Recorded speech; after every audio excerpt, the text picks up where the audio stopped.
Stock of the day, thought we'd take a look at REA after their update today. Earnings down 13% to 136 million in the third quarter.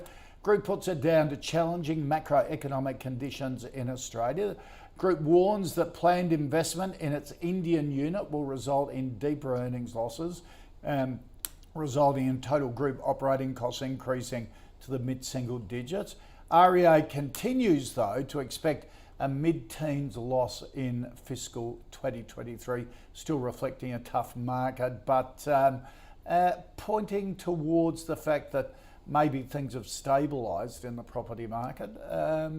Mark, what did you think of the update? Yeah, look, going back a week, I think it was all over the AFR and things. The property market may have stabilised, and then obviously we had an RBA rate hike, which was unexpected. So I think there's still more, not necessarily pain to come. I just don't think the whole story's played out. I think there'll be periods where there'll be false sense of security, and then we might be concerned again. We're starting to hit that sort of mortgage cliff, which. Yeah.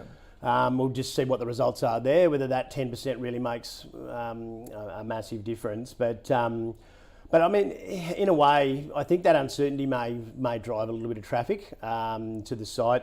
This is one, for mine, I've been pretty conservative since about February. Yeah. But a few of our guys, particularly Josh Barker, he really liked this one early in the year, and I wasn't brave enough to buy in. But they've recently sold out of that. I just didn't really wasn't buying. So he got in and is now out. Which we got out. It was just that high PE just wasn't really appealing to me, and I was just a touch concerned about the broader market. So, but it was a good trade. It rallied 20-odd% or more, and went quite well. So. And I think they made the really wise decision, essentially, to get out before the earnings report, because it was unlikely to have massive upside, and look, we'll probably look to buy the dip again, maybe sort of towards that 120 mark potentially, right. But we'll just assess what the market conditions. So not here. Not here at the moment. It is a great company, and they I think it's over 50% of adult Australians go to that site on a regular basis, and they're still advertising. I think they had a small price increase recently. Obviously, the India thing sort of takes away from the overall result. But it's a quality business that you probably want to be buying dips on. It's just for now, those high PE companies just have a little bit of risk involved, and you probably just get them a little bit cheaper. Okay, Claude, what do you think of REA? I think I definitely agree with some of the factors that impact, returns from here. Obviously, REA Group falls into that basket of high quality businesses that are also priced like high quality businesses. So based on the free cash flow for the first 9 months that was reported today, if we just annualize that, this company's on, even just ignoring the modest net debt, is on about 60 times free cash flow. So that is that's definitely a high multiple of free cash flow, and you get a similar PE ratio. So overall, I think, the biggest negative here is there any kind of special upside? Do you have a clear buy thesis?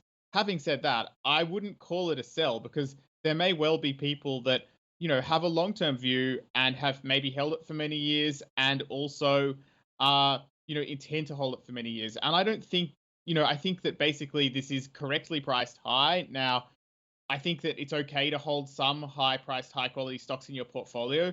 Obviously, as interest rates go up, that has generally been negative for these high multiple stocks. But look, basically, real estate is almost like it's either the national sport or the most popular religion in Australia, because they say that something like 60%, a little over 60% of adults, no, about 60%, sorry, 59% of the adult population visit the website each month. So you could hardly get a better moat. Obviously, it does have some competitors, but because the house transaction is such a big one, people will definitely advertise in the most popular real estate portal. And as long as they hold that position, then it's a great asset. Property values going up, listings not. Listings still really low, which is what they depend on. And those new home building figures out during the week, 10-year lows, No wonder there's a property squeeze. It's just extraordinary at the moment. All right, so a hold from you, Claude. Yeah, that's right. Yeah. Okay. All right, let's